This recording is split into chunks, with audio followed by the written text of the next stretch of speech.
రోజు ప్రాముఖ్యంగా ఒక వ్యక్తి జీవితాన్ని మీకు చూపించాలని ఆశపడుతున్నాను. తండ్రి దుర్మార్గుడు, తండ్రి చెడ్డవాడు, కానీ కొడుకు మాత్రం బంగారు, కొడుకు మాత్రం అద్భుతమైన వాడు. ఎవరా తండ్రి? సౌలు. ఎవరా కుమారుడు? యోనాతాన్. యోనాతాన్ అనే పేరు ఇంగ్లీష్ లో జోనాథాన్. జోనాథాన్ నాకు చాలా ఇష్టమైన పేరు. చాలా మందికి పేరు పెట్టారు. కారణం తెలుసా? జోనాథాన్ లో 6 ఉంటారు. Example, Jonathan. జోనా అంటే ఎవరు చెప్పండి? యోనా. జాన్ అంటే ఎవరు చెప్పండి? యోహాను. జోసెఫ్, జాషువా. వీళ్ళిద్దరి షార్ట్ ఫామ్ ఏంటి తెలుసా? జో. చాలా మంది జోసెఫ్ అని పేరు పెట్టి జో అని పిలుస్తారు, జాషువా అని పేరు పెట్టి జో అని పిలుస్తారు. ఎందుకంటే మొదటి 2 అక్షరాలు జే ఓ. జో. జోనాథాన్ లో జాషువా ఉన్నాడు, జోనాథాన్ లో జోసెఫ్ ఉన్నాడు, జోనాథాన్ లో జాన్ ఉన్నాడు, జోనాథాన్ లో జోనా ఉన్నాడు. చివరి 6 అక్షరాలు నేథాన్. నాథాను ప్రవక్త ఉన్నాడు. మొత్తం కలిపి Jonathan. Jonathan, Joseph, Jashuva, Zona, John, నేథాన్. ఎంతమంది మొత్తం? 6 ఉన్నటువంటి పేరు యోనాథాన్. అద్భుతమైన పేరు. పేరుకి అర్థం ఏంటో తెలుసా? దేవుడే ఇచ్చాడు. యోనాథాన్ ఎవరు ఇచ్చారట? దేవుడే ఇచ్చాడు. బైబిల్ సెలవిస్తుంది, గర్భఫలము యెహోవా ఇచ్చు బహుమానం. తమ్ముడు, చెల్లి, దేవుడు నిన్ను నీ తండ్రికి తల్లికి పనిష్మెంట్ గా ఇవ్వాల. వాళ్లకు నరకం చూపిస్తావని ఇవ్వాల. నిన్ను చదువు సంఖ్యలు లేకుండా వాళ్ళని బాధ పెడతావని చెప్పి దేవుడు నీకు ఇవ్వాల. ఎదురు తిరుగుతావని ఇవ్వాల, ఏడిపిస్తావని ఇవ్వాల. నువ్వు వారికి ఒక బహుమానంగా ఉండాలని చెప్పి దేవుడు ఇచ్చాడు.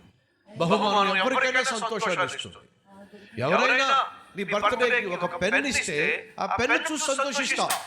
ఒక చిన్న గిఫ్ట్ ఇస్తే ఆ గిఫ్ట్ చూసి సంతోషిస్తావు. ఎందుకని బహుమానం సంతోషాన్ని ఇస్తుంది. దేవుడు నిన్ను నీ తల్లికి తండ్రికి బహుమానంగా ఇచ్చాడు. కారణం తెలుసా? సంతోషాన్ని పంచుతావని చెప్పి, ఏడిపిస్తావని కాదు.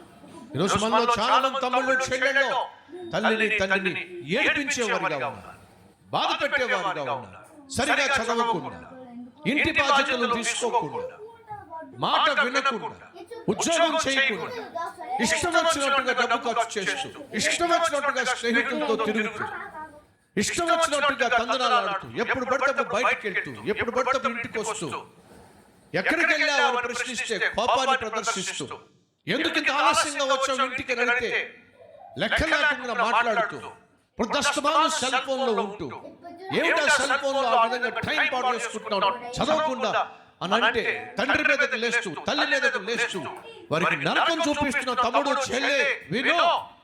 దేవుడు నిన్ను నీ తల్లికి తండ్రికి ఇచ్చింది బహుమానం, ఒక గిఫ్ట్ గా. నువ్వు సంతోషాన్ని పంచిపెట్టాలి, ఆనందాన్ని పంచిపెట్టాలి. నేను కన్నందుకు నీ తల్లి నీ తండ్రి గర్వించాలి తప్ప ఏడవడానికి వీల్లేదు, నొచ్చుకోవడానికి వీల్లేదు, బాధపడడానికి వీల్లేదు.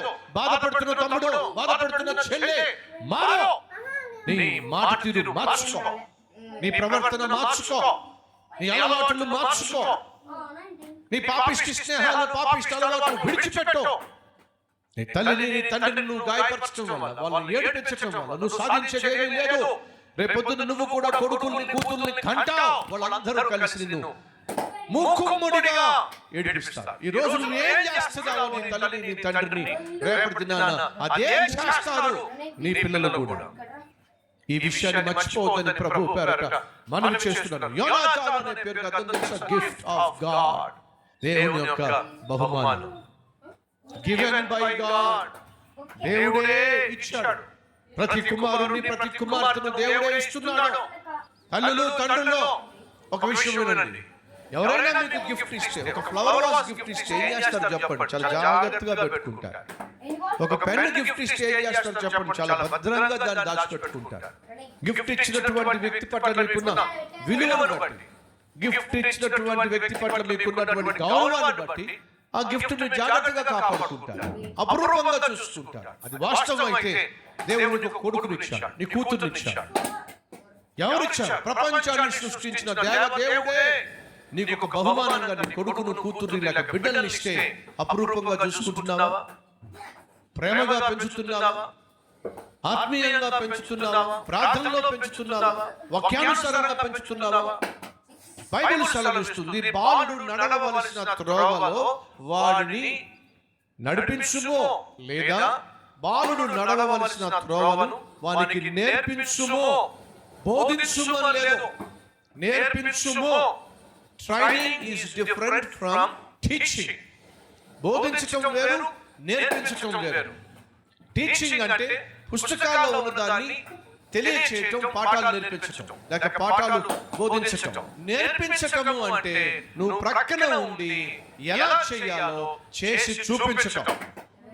ప్రార్థన నేర్పించాలి అంటే తల్లిగా తండ్రిగా నువ్వు ప్రార్థన చేసి నీ బిడ్డలను ప్రార్థన చేయించాలి. నువ్వు మోకరించి నీ బిడ్డల చేత మోకరింప చేయాలి. నువ్వు వాక్యము చదివి నీ బిడ్డల చేత చదివించాలి. నువ్వు ప్రేమను చూపిస్తూ ఆ ప్రేమను నీ బిడ్డలు చూపించే విధంగా చేయాలి. నువ్వు ఓర్పు కలిగి ఉండి, సహనము కలిగి ఉండి, దీర్ఘశాంతము కలిగి ఉండి నీ ఇంట్లో జీవిస్తూ ఆ జీవితాన్ని నీ పిల్లలకు నేర్పించాలి. నువ్వు గయ్యాళంలా ఉంటూ అరుస్తూ కేకలేస్తూ నీ పిల్లలు ప్రశాంతంగా జీవించాలంటే సాధ్యం కాదు. నువ్వు పొద్దుస్తమాను నీ భార్యను కొడుతూ ఇంటికొచ్చి అరిచేవాడిగా, కేకలు వేసేవాడిగా ఉంటే నీ పిల్లలు మౌనంగా ఉండడం సాధ్యం కాదు.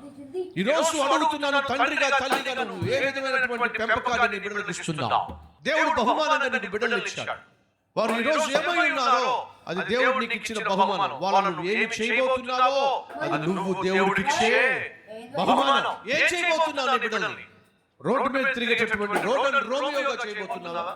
గురి గమ్యం లేకుండా ఇష్టం వచ్చినట్టుగా తిరిగే వారిగా చేయబోతున్నావా?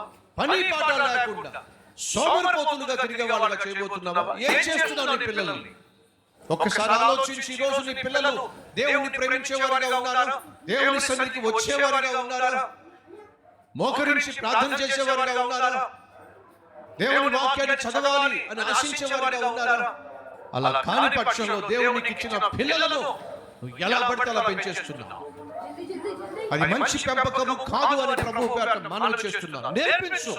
యోనాతాను తను జీవించిన జీవితాన్ని బట్టి తన తర్వాత తరం వారికి మేలును అప్పగించి వెళ్ళిపోయాడు.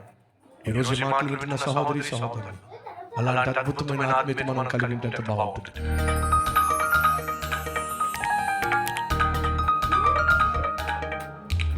మహాపరిశుద్ధుడు అయిన ప్రేమ కలిగిన తండ్రి, యోనాతాను ఒక చెడ్డ తండ్రికి పుట్టినప్పటికీ తను మాత్రం చెడిపోకుండా ఆత్మీయతను కాపాడుకున్నాడే, గొప్ప వ్యక్తిత్వాన్ని కనపరిచాడే. ఈ రోజు నాయన మా సహోదరి సహోదరుల యొక్క పేరెంట్స్ ఎటువంటి వారైనప్పటికీ కూడా నీ చేతుల్లో పడిన మా తమ్ముడు చెల్లెలు నాయన గొప్ప వ్యక్తిత్వము, ఆత్మీయ తత్వము కలిగి వర్ధిల్లులాగా సహాయం చేయండి. తండ్రి మంచివాడు కాకపోతే బుద్ధి తెచ్చుకొని జీవితాన్ని దిద్దుకునేటటువంటి కృప దయచేయండి.